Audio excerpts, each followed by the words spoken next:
Hello and welcome to Biblical Breadcrumbs, where finally, now that we're so far and almost done with the series, I have had the foresight to actually have notes on what my slides are saying, so I'm not just clicking the button and seeing what comes up and then starting to talk about it. I actually know what's going to come up, assuming that I actually use my notes. We shall see. Today, we are discussing how to read the Bible. We're especially zooming in on this idea of epistles. This is going to take probably a week. Maybe we'll go a little short on this and get into the last section as well, which is going to be Revelation, but that's all we have left in this class, is a discussion on epistles and then a discussion on Revelation to kind of cap off the end of the Bible. And at that point, we're going to move on to something else. I've had a request to do 1 Timothy, and I was kind of thinking to do 1 Timothy anyway, and so thankfully that has lined up. And I think in a couple weeks from now, we will be stepping into a 1 Timothy class. For those who are listening to this online, we may take an off week in case I need to, catch up with the auditorium class if I lag behind or whatever, but I think we should stay relatively consistent with that. We're talking about the epistles, so you're trying to figure out what those are. Firstly, when you define the term epistle, you're going to deal with, you're going to run up into the idea of letters. Letters to the churches, specifically, is what the epistles are, and already I can see, I already have that written down on the next slide, so maybe it would help if I actually just, paid attention to my notes, like I said I might. When you think about the epistles themselves, well, I'll probably just use the term letters because that's an easier word to say, and that's a word that people actually use nowadays instead of epistles, which is just an old way to say letters. When you think about what they are, essentially they are commands for the church's continuing. Now, if you remember last week's lesson on Acts, I phrased Acts as the example for the church's continuing, and the reason I phrased it in that kind of odd way is because it pairs with the epistles really nicely. Acts is this kind of picture of how people lived. It's a picture of how the gospel got out, and the early churches of how the church was born, and then how it continues to grow, and it goes throughout its time. The letters to the churches, that's what we're going to see here in a second. The letters are actually also part of that. They show you what the church was like and how the church was and how the church should be. But these are much more direct commands as opposed to Acts' example that it laid. One of the points last week is Acts is a narrative. Acts is a story that's being told. And you can make applications from the story, and you can get principles from the story, but it's not the same as someone coming in and saying, thou shalt or thou shalt not. These are the commands for the church's continuing, and it's important to talk about them because it turns out commands are pretty binding, and you need to understand the epistles and the letters if you want to understand what the church is supposed to do. Speaking of which, these are ancient letters, except for potentially Hebrews and 1 John. All of these are agreed to be letters from one group to the other. The reason that Hebrews and 1 John are kind of questionable, and we're not sure if they're letters or not, is actually down to the form. Ancient Roman letters had a pretty standardized form that they would have an introduction that says, I, Paul, an apostle of Christ Jesus by the will of God, and Timothy, our brother, to the saints who are at wherever it is, grace to you and peace. There would be some kind of mention of a person sending it, there would be some kind of mention of the people receiving it, and there would be some kind of mention that says grace and peace or greetings or some other way to kind of confirm that you are actually talking to each other. There's also usually an outro section, and so in a lot of the letters, what you will find is the last chapter, or at least the last few verses, are dedicated to either saying hello to the church or individuals in the church, or just like giving a final warning and then saying, grace and peace and farewell is what you would have at the end. When you get to Hebrews, you don't have an introduction or a conclusion. The conclusion, or chapter 13 of Hebrews, is more of a conclusion than most, or than several of the other epistles, but it's not really official, and there's no official sign-off, as well as 1 John is definitely not. 1 John does not begin with, this is John writing to the church in wherever, and it doesn't end with anything like an ending. He says, guard yourselves from idols, and then he just kind of checks out. And so for that reason, Several people, including myself, believe Hebrews and First John were probably written transcripts of sermons, and they were sent out as such, or they were written down as such, at least. Someone came and delivered a sermon in person, and it's just the text of Hebrews or the text of First John, and those people took it and did stuff with it. So you can disagree on that. I really don't care. Point being, these are letters, and everybody understands them to be letters, at least in general, maybe not Hebrews and First John technically. Now, the context of these letters, if you think about them, is a bit different, because it's not like, well, I guess context for books in general are always different, right? First Kings and Second Kings, and then First Chronicles, Second Chronicles, those are not the same context of book. They are both dealing with the same topic matter, generally, which are the kings of Israel and Judah, and yet they are written at different times, to different peoples, for different sensibilities, and they have different focuses. Chronicles focuses more on the priesthood and the ascension to the throne of David, whereas Kings is more involved with having a pretty accurate record of both the kingdom of Israel and the kingdom of Judah. Chronicles really only cares about the kingdom of Judah, and it preserves things that especially glorify David and kind of cuts out some of the stuff that doesn't glorify David as much. You don't have David and Bathsheba in Chronicles. You don't really have Amnon and Tamar, and you don't really have much of Absalom from what I remember in Chronicles, because that raises questions and that puts doubt on who David is. There's a time and place for that. First Kings is the time and place for that, but Chronicles is meant to, or rather, 2 Samuel is the place for putting questions on David, but Chronicles is really written with a bend towards the goodness of David and some of the good things that he did instead of the evil one. In the same way, the epistles that are written, the letters that are written, are always going to be a little bit different because they're written to different churches. The church in Rome is not the church at Ephesus. The church in Ephesus is not the church in Thessalonica. None of those are even in the same country, by the way. Rome is in Italy. Thessalonica is in northern Greece. Ephesus is over in Turkey.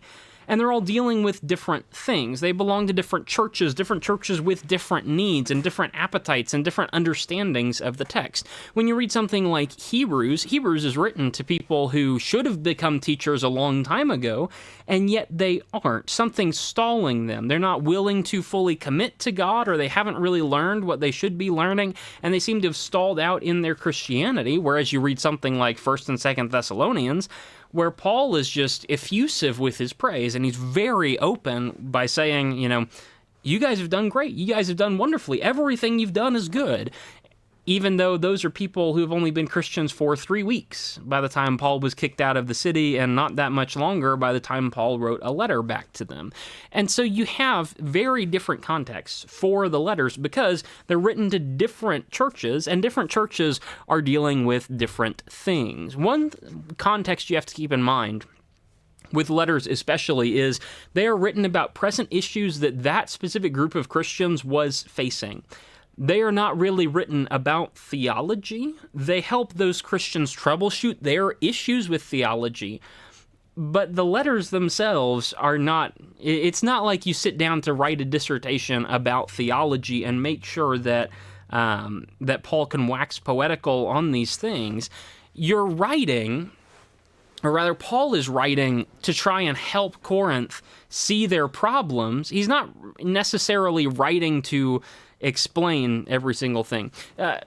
I'm not explaining that very well. Here's an example. On my shelf somewhere, I'm pretty sure I have a comprehensive view of systematic theology, is what it's called. It would be a large book, and it goes through basically different doctrines. The doctrine of baptism, and it looks at all these different examples in the Bible, and it ties them all together, and then it says, here's what this verse says, here's what this verse says, here's what this verse says, and then it writes man's commentary on it. And how do you unify those things? Well, here's how you do it. Here are ways that these verses fit together. And so you have this idea, this systematic theology is like breaking down essentially Christianity subject by subject and giving the definitive statement on every individual subject. Paul is not doing that. When Paul writes 1 Corinthians, he writes 1 Corinthians because Corinth has problems and he's trying to help them out. When Paul writes 1 Timothy, he writes something to Timothy because Timothy has problems and he's helping to sort them out. The fact is, the women in 1 Corinthians 14 evidently had some issues, and Paul writes a statement on that for 1 Corinthians, for the Corinthian church. When in Timothy, 1 Timothy 2, it seems that the women had questions or maybe issues as well, and so Paul writes something on that. And they end up being very similar, but he's not trying to say, like, this is the definitive statement for women for all time and everything like that. This is all-inclusive. No, he's writing things that make sense to Timothy in the context, or he's writing things that make sense to Corinth in their context with what they know. And so while you can take these disparate parts of the Bible and put them together and come up with the theology and try to investigate and find why Paul is writing that and figure out the actual doctrinal rules that exist behind the commandments he's making, sometimes he makes commandments and you're like, wait, why is he saying something like that? It's because he's writing to churches who have current modern day issues and he's trying to help them. It's not because he's trying to explain every single last facet of the problem. And so, when you have a discussion like baptism, don't be surprised if you jump to 4 different verses to figure out what baptism is. If you're going to have a discussion like women's roles, don't be surprised if you're using 1 Corinthians 14 and 1 Peter 3 and 1 Timothy 2, because they all have something to say on women's roles. And together, when you put those together, you can make more of a definitive statement on what Paul is trying to say or what the key issue is that God wants us to pay attention to. But when you just read 1 Corinthians 14, don't expect that it's going to cover all the bases. It's not the one definitive statement that everything else answers to, if that makes sense. Because you also have to keep in mind that these are intentional, these are self-contained, and they are logical within the bounds that they inhabit. Ephesians is written to one church at one time to discuss one thing because they needed to hear it, apparently. Paul is not going to explain all of Christianity in Ephesians, although he does a pretty good job of it. There's a lot that you read in Romans that is complementary and expands upon it. But Ephesus apparently didn't need that same kind of treatment that the Romans had. And the Romans needed a more extensive and exhaustive treatment than the Galatians did. Even though the Galatians had problems, 1 Corinthians had more problems. And so Paul writes a much longer letter to Corinth and a more specific letter, whereas Galatians, yeah, you have problems, but they all kind of fall into the misunderstanding the Old Testament. And so he addresses that there. If you want to know the stance on the Old Testament, well, Galatians has some of it, but this other book has some of it, and this other book has some of it, and they all work individually as letters themselves. They're all addressing their own separate topics. And then you knit them together, and you can start to see the theology, the core theology, combine in the whole thing, if that makes sense. You can absolutely make modern-day application from the Old Testament. You can absolutely, or from the letters and from the Old Testament, but I just totally misspoke there. You can absolutely make a modern-day application from I almost said it again, from the letters that Paul has written and the letters that Peter has written and the letters that the other guys have written. You can make that into a modern-day application, absolutely, but you're not going to go to one of the books and say, this is the statement for nowadays. No, more often than not, it's going to be, here's this statement, and here's this statement, and here's this statement, and here's how they all fit together and how we use it nowadays.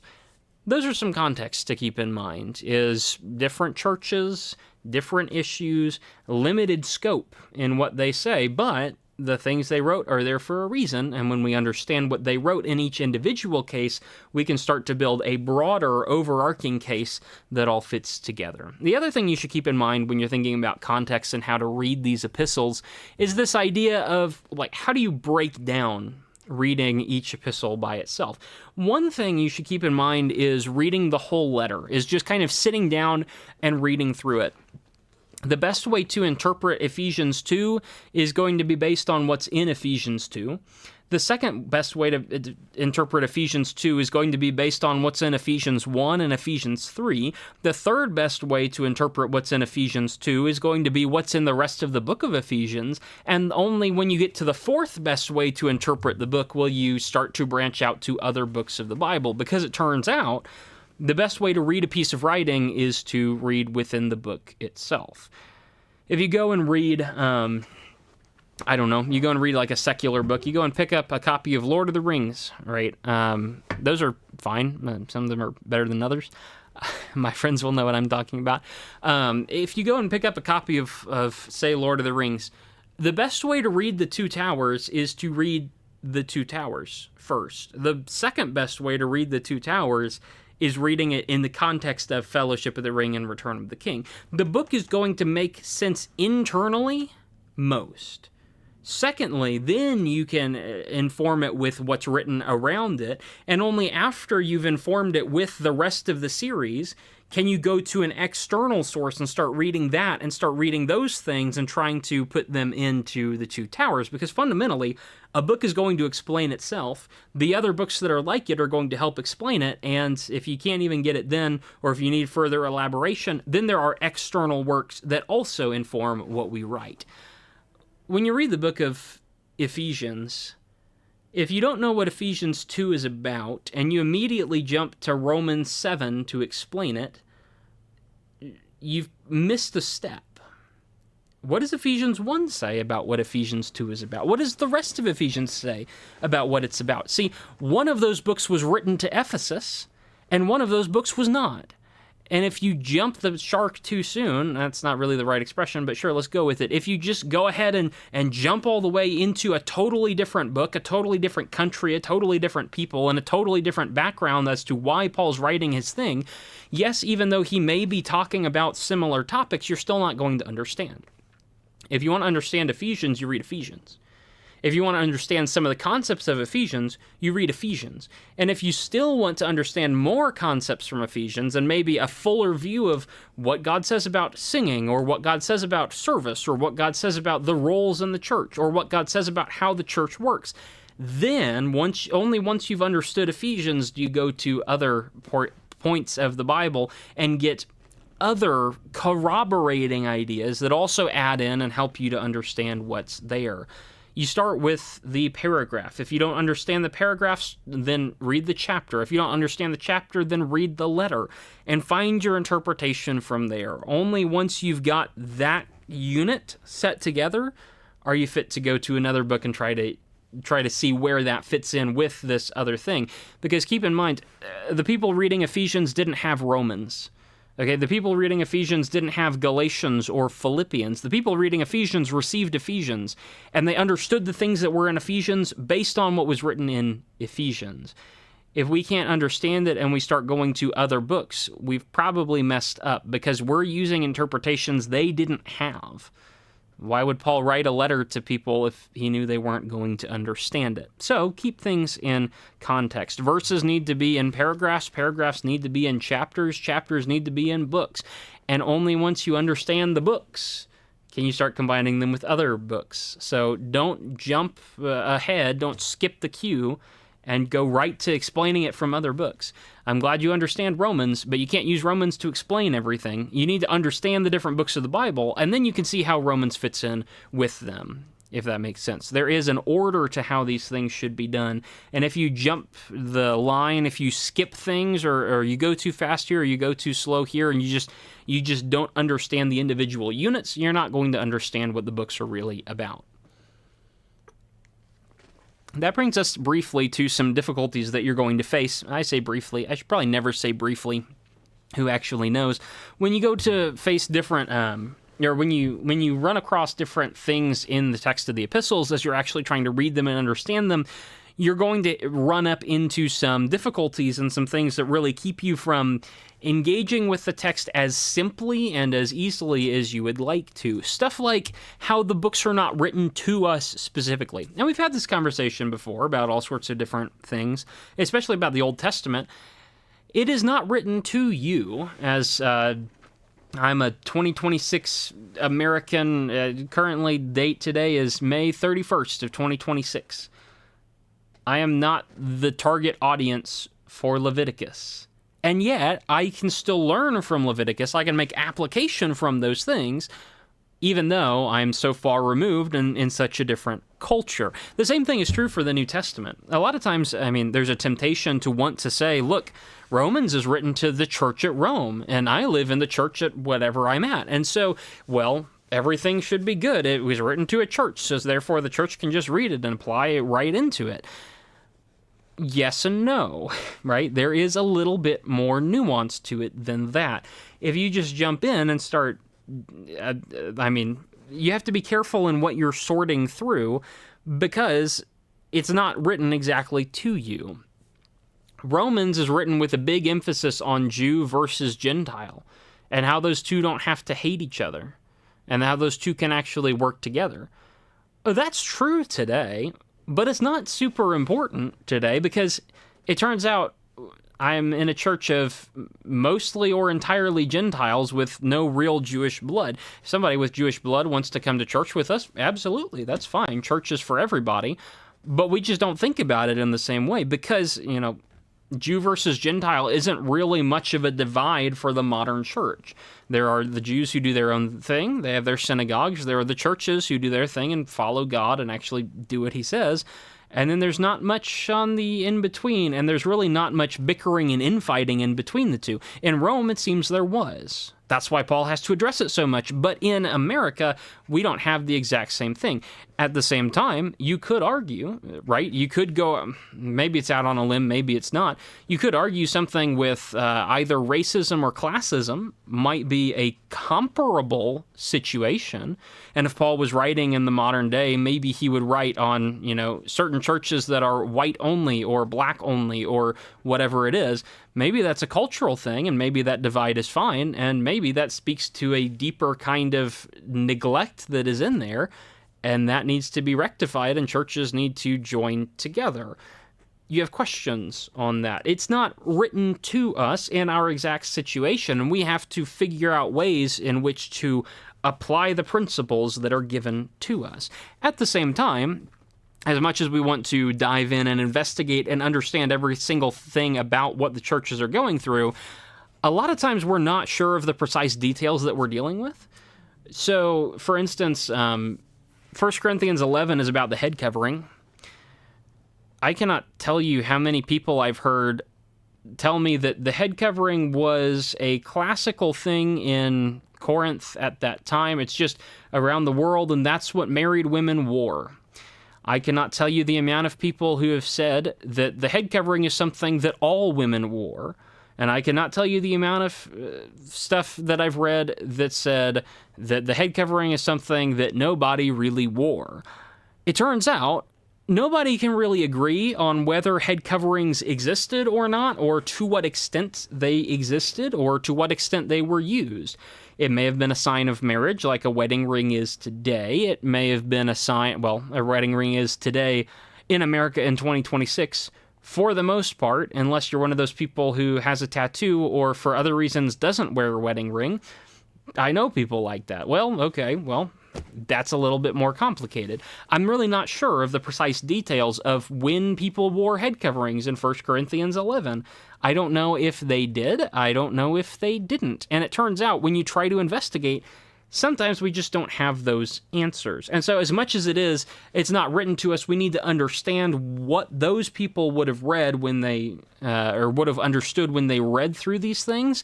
You also say, well, at the same time, it's kind of difficult for me to know all of the exact details. And so everything that I say here, right, my opinion on head coverings is going to reflect what I think is going on, but there should be a healthy degree of, you know, I'm not exactly sure. Here's what I think is going on, but I can't nail that down for absolutely certain. It is hard to rebuild the exact situations that they are dealing with.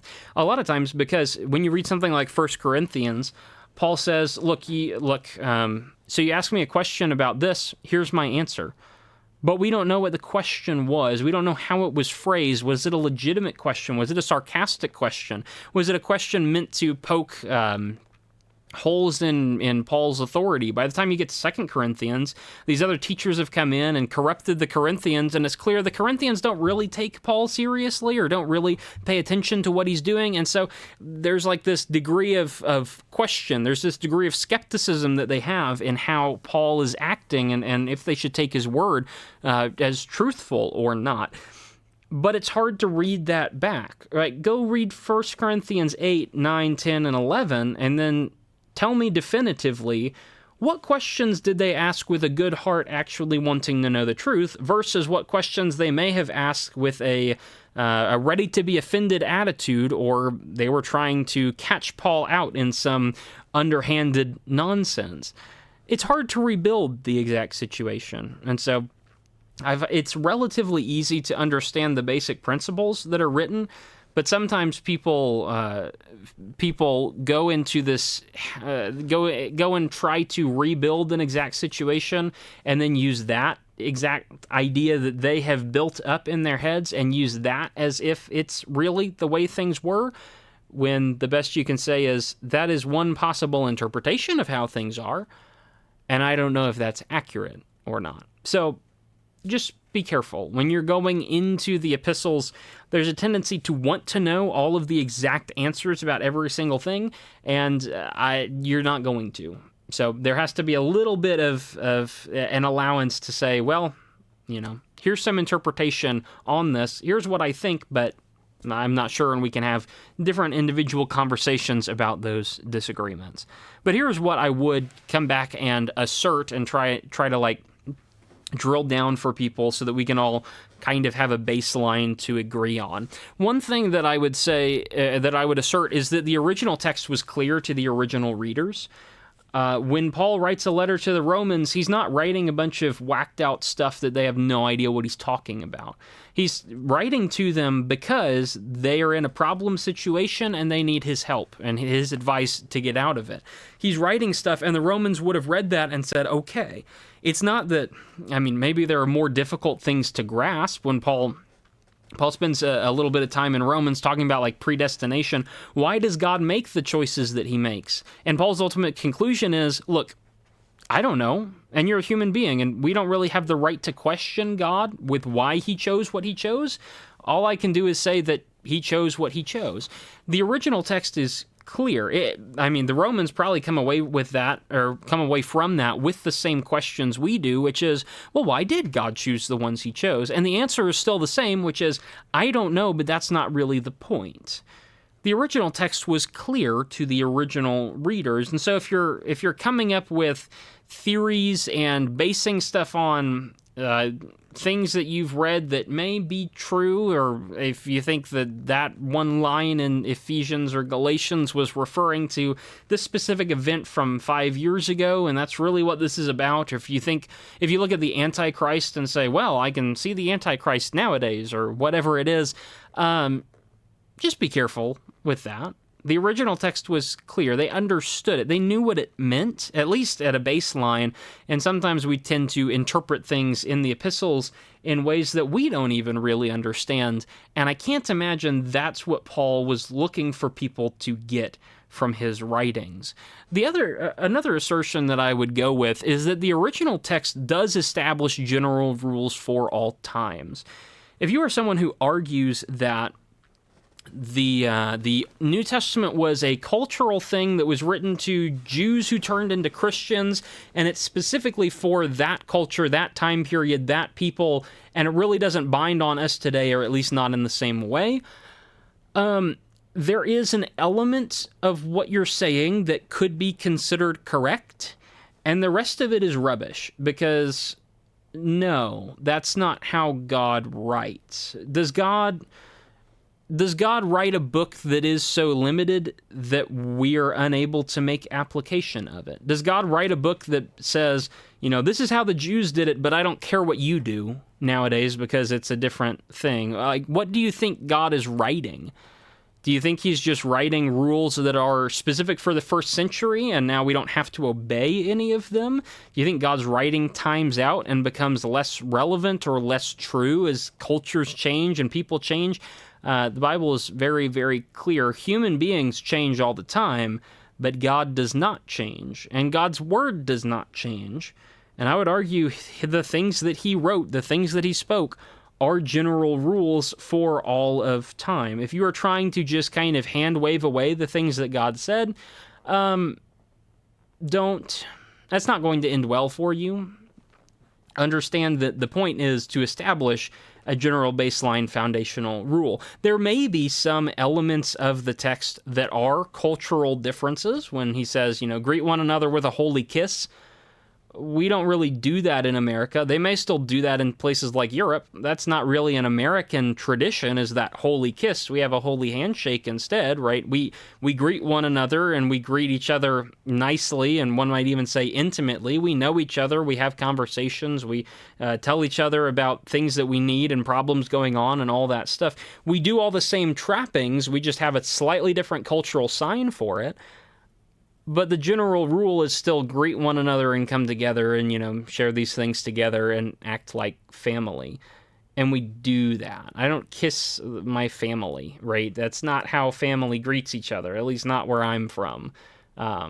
But we do greet each other, and we do still spend time together. And so the core command is being obeyed, even though that slight cultural difference is not being honored to the exact same degree. And that's one thing to also keep in mind, is cultural differences do exist, right? I'm not saying cultural differences don't exist, and I'm not saying there is an exact one-to-one application of first century stuff into the modern day.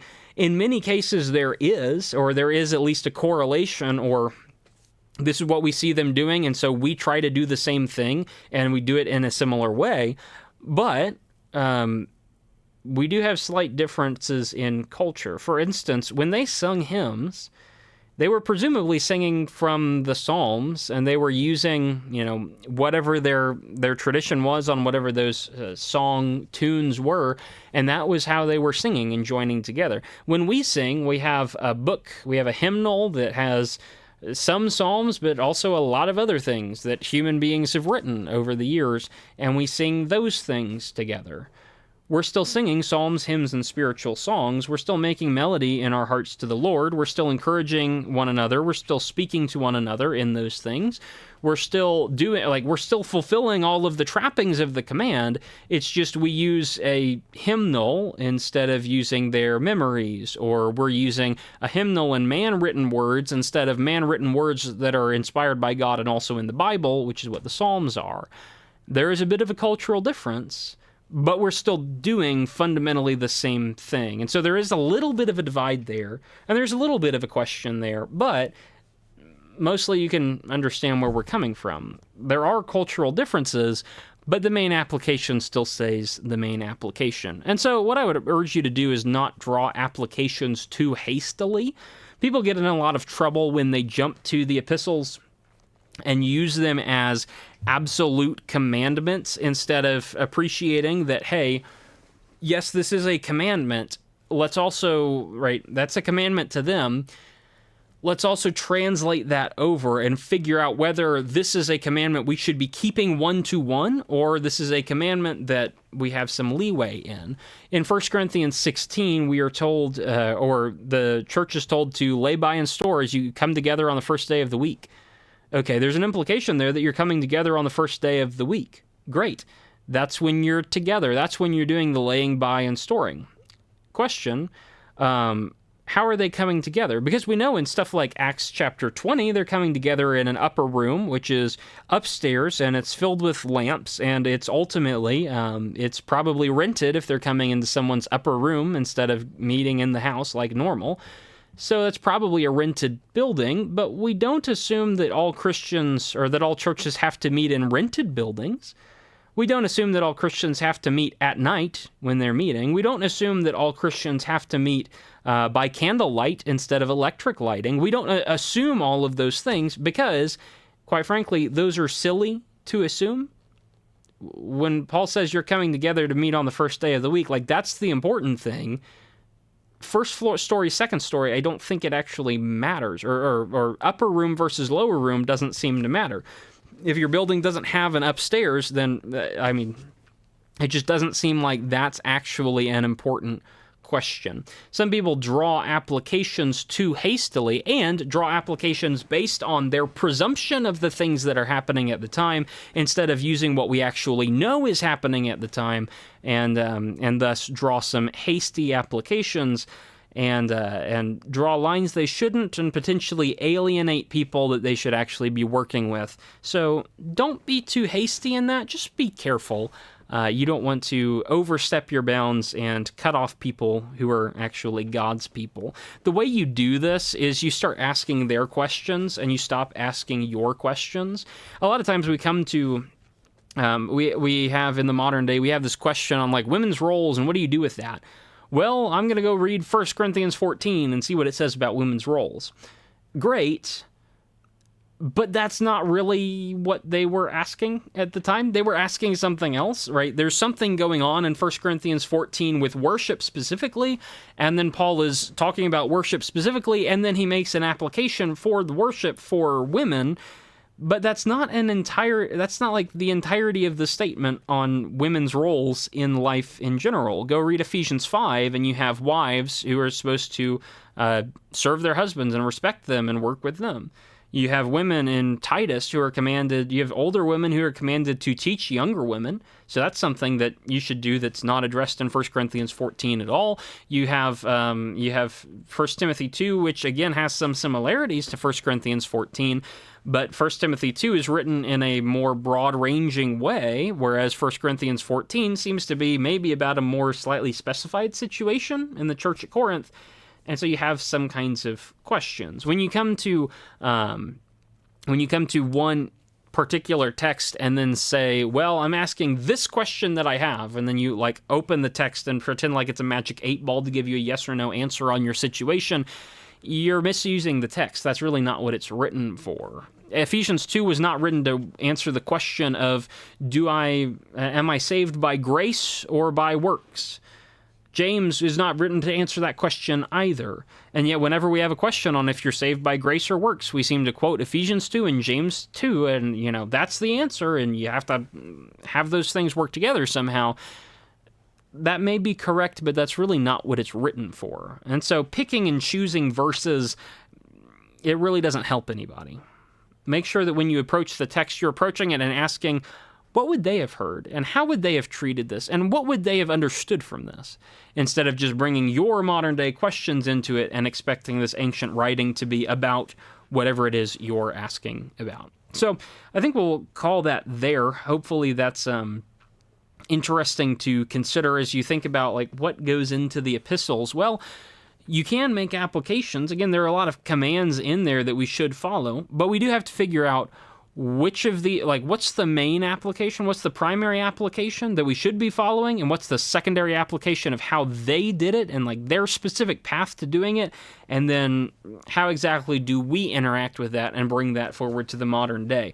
I know that doesn't answer all of your questions about what all of these run up with, but I hope it is at least something to make you think a little bit, and if you have specific questions about specific issues, then let's talk about it and let's figure that out and piece together the patchwork of Scripture to figure out how these things all interact. So that's where we'll leave it today. Next time we're going to talk about the Revelation, and I will probably go ahead and film that and talk through that while I'm sitting here, since I'm here. But one last session on the Revelation, trying to figure out where does that fit in, and then what do you do with that? How do you read that and actually get something worthwhile out of it? So Friday there should be a video on the next step of Ecclesiastes, which would be Ecclesiastes 2. I need to go write that sermon before I actually record it. But we'll see you then, or we'll see you next week when we do the Revelation class. And, well, I hope that's beneficial for you too. Thanks for listening. Hope you enjoyed. Hope you benefited. And I will see you next time.